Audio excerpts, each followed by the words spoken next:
À la une de cette édition, les élus consulaires de la Chambre régionale d'agriculture du Sahel sont désormais mieux avertis sur leur mission sur financement de la société minière Essakan SA.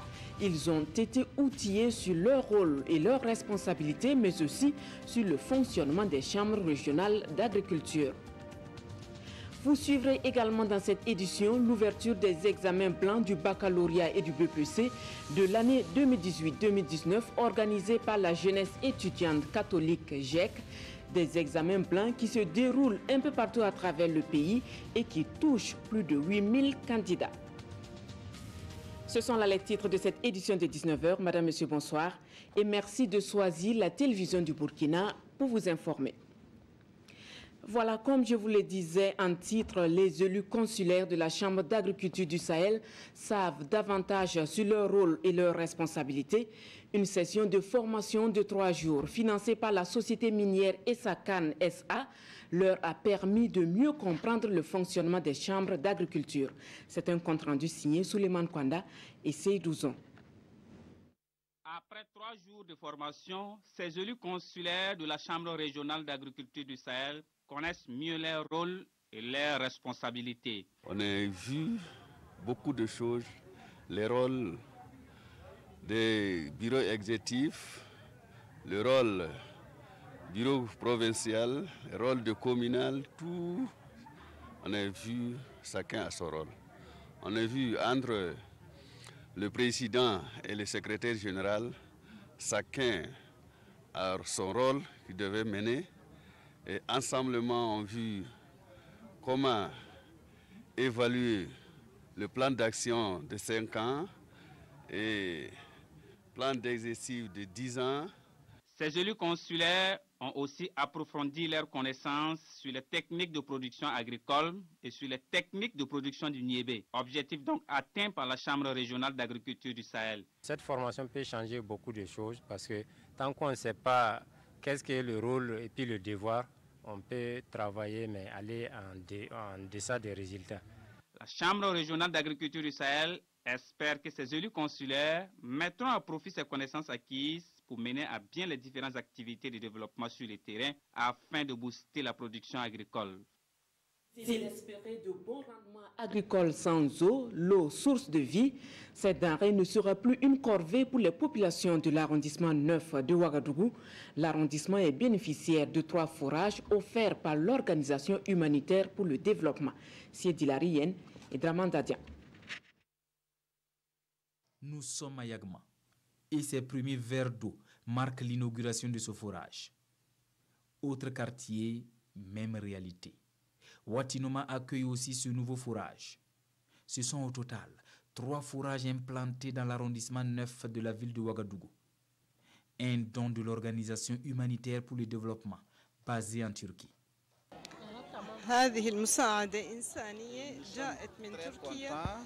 De réaliser 7 châteaux d'eau au Burkina Faso. Cette donation se devient de la population turque aux populations burkinabées. Ce geste vient alléger la souffrance des femmes dans ces zones périphériques de Ouagadougou en matière de corvée d'eau. Aujourd'hui, ça fait peut-être le 15e château d'eau. Dès notre prise de fonction, effectivement, ce n'était pas facile au niveau de l'arrondissement. Nous avons pu faire recours à des citernes pour pouvoir ravitailler les populations en eau potable. Mais aujourd'hui, je pense que c'est un mauvais souvenir grâce à l'ONG OASD. C'est aussi l'occasion pour l'Organisation humanitaire pour le développement de donner 10 vélos adaptés au profit des personnes en situation de handicap de l'arrondissement 9. Dans un tout autre registre, cela fait 13 ans consécutifs que la jeunesse étudiante catholique organise des examens blancs au profit des candidats du bac et du BPC. Cette année, il y a plus de 8000 inscrits à travers le pays. Les examens ont débuté hier, lundi. L'ouverture des travaux avec Nongba Kouda et Pascal Kané. Moment de concentration au lycée Bambata de Ouagadougou. Ces élèves sont en classe de 3e et de terminale. Aujourd'hui, cet examen blanc. Une occasion de mesurer ses connaissances et bien se préparer pour les examens à venir. Un exercice pris au sérieux par les intéressés. Bien, je me suis bien préparé pour cet examen et je pense que je vais l'avoir. Je me suis bien préparé pour composer l'examen. Pour que si je pars au BPC, je gagne au premier tour. Dans les leçons, comme en histoire et en SVT, je pense que ça va marcher, mais en maths, c'est pour ça que je fais l'examen blanc pour me préparer. L'examen blanc est une étape importante dans la préparation des candidats. C'est la conviction du parrain des examens blancs de la jeunesse étudiante catholique de cette année. Et cet examen, c'est pour aider les candidats au BPC et au baccalauréat à se situer par rapport à l'examen à venir. Leur donner aussi des sujets modèles, des corrigés types qui pourront également les aider pour l'examen à venir. Cet examen n'est pas seulement fait à Ouagadougou, et c'est à travers tout le Burkina Faso que c'est organisé. Et ça couvre une quarantaine de localités. De façon générale, l'organisation est assez bonne dans l'ensemble. Il a manqué beaucoup de choses, notamment du papier, ainsi de suite. Bon, voilà.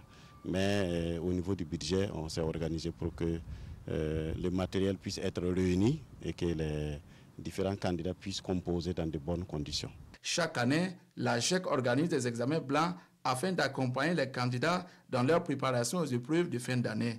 Cette année, plus de 8000 candidats prennent part à l'examen blanc de la GEC. Et l'une des conditions pour réussir ces examens est sans nul doute la bonne maîtrise des matières scientifiques. L'Association pour l'animation mathématique s'est lancée pour défi d'amener les élèves des lycées et collèges de Bobo-Dioulasso à avoir du plaisir à étudier les mathématiques, les sciences physiques et l'informatique. Et pour ce faire, l'association a pris l'initiative d'encadrer les élèves pendant 6 jours afin qu'ils soient des as en mathématiques. Lamine Karantao et Moumouni Baro.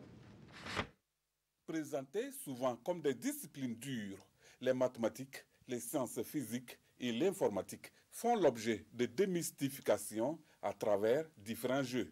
Une centaine d'élèves des classes de première et de terminale C et D des lycées de la ville de Bobo-Dioulasso sont donc en apprentissage des exercices en mathématiques, autre que ce qu'ils apprennent en classe. C'est vraiment relever les défis de l'augmentation des effectifs des élèves, aussi bien en genre, des séries scientifiques, notamment la série C et la série E, qui sont en perdition dans notre pays, alors que le développement scientifique passe par ces terminales-là, par ces classes. Et ils vont les apprendre en tant que jeu. Et là, ça va leur permettre de démystifier, de comprendre que les mathématiques, en fait, c'est des faits des sociétés qui sont transcrits, comme on le dit, dans un autre langage. On veut vraiment que les élèves discutent entre eux, discutent avec les enseignants et discutent avec nous, et de façon non verticale. Il faut que ce soit horizontal. Il faut que les élèves proposent leurs idées.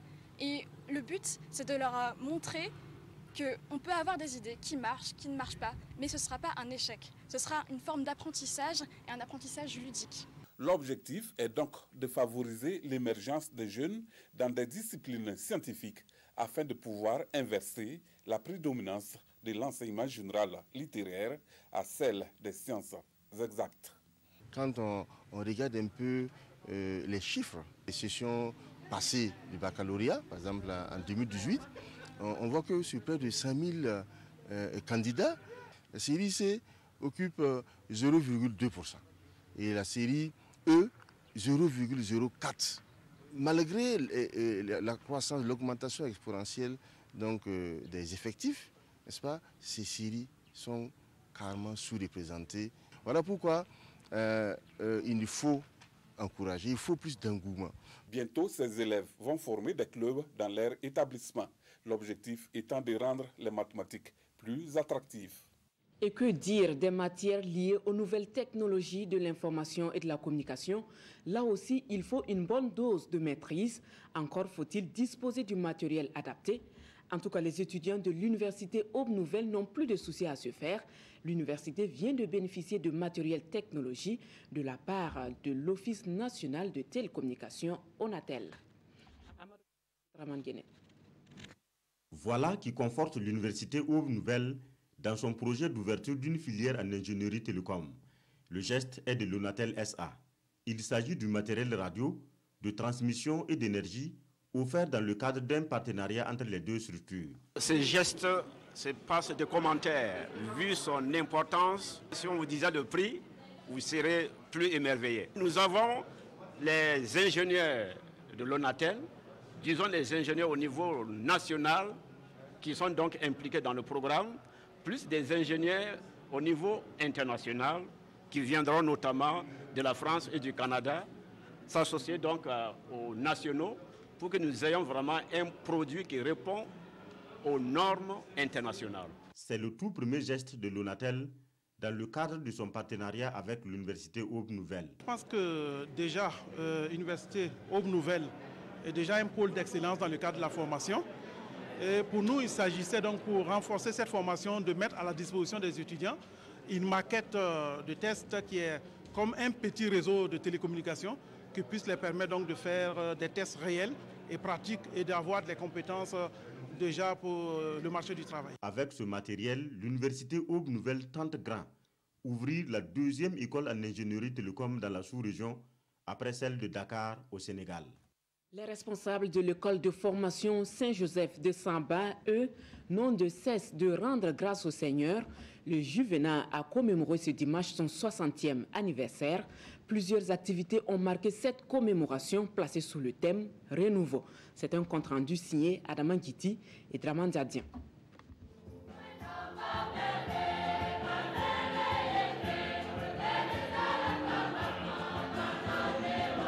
Prière, chants et bénédictions pour marquer le 60e anniversaire du Juvénat Saint-Joseph de Saba. Un anniversaire célébré sous le thème « Juvénat Saint-Joseph de Saba ». Rendre grâce à Dieu pour tes 60 ans, pour un renouveau qui lui plaise. En cette année, c'est les 60 ans. Et c'est pour cela que nous sommes retrouvés autour de la fête patronale Saint-Joseph qui a été fêtée le 19 mars. Donc en différé, c'est aujourd'hui. Et nous avons voulu que cette journée soit justement la journée des amis du Juvénat pour qu'ensemble, avec notre grand ami Saint-Joseph, nous puissions ensemble rendre grâce à Dieu pour ce qui a été fait dans cette maison. Et pour ensemble tracer le chemin à venir, pour que nous puissions réellement donner à ces enfants l'éducation intégrale, pour leur permettre de réussir aujourd'hui leur vie, et que demain, ceux qui veulent devenir religieux puissent le devenir pleinement. Une célébration marquée par plusieurs activités. Kermesse, film documentaire sur l'école et un match amical. C'est aussi le lieu d'échange entre aînés et cadets. Des conseils prodigués à la jeune génération. Le meilleur des conseils que l'on puisse donner, c'est de dire qu'il n'y a pas meilleur endroit pour avoir une formation humaine et intellectuelle et bien acquise que le Juvénat. C'est lorsque nous quittons le Juvénat que nous nous rendons compte que les conseils et toutes les directions qu'on nous donnait étaient des directions pour nous-mêmes, pour notre bien. Créée en 1959, cette école de formation des frères religieux de la Sainte Famille compte actuellement 156 pensionnaires.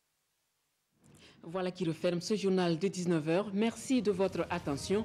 Le 20h avec Fousseni Kindo. Excellente soirée en compagnie de nos programmes.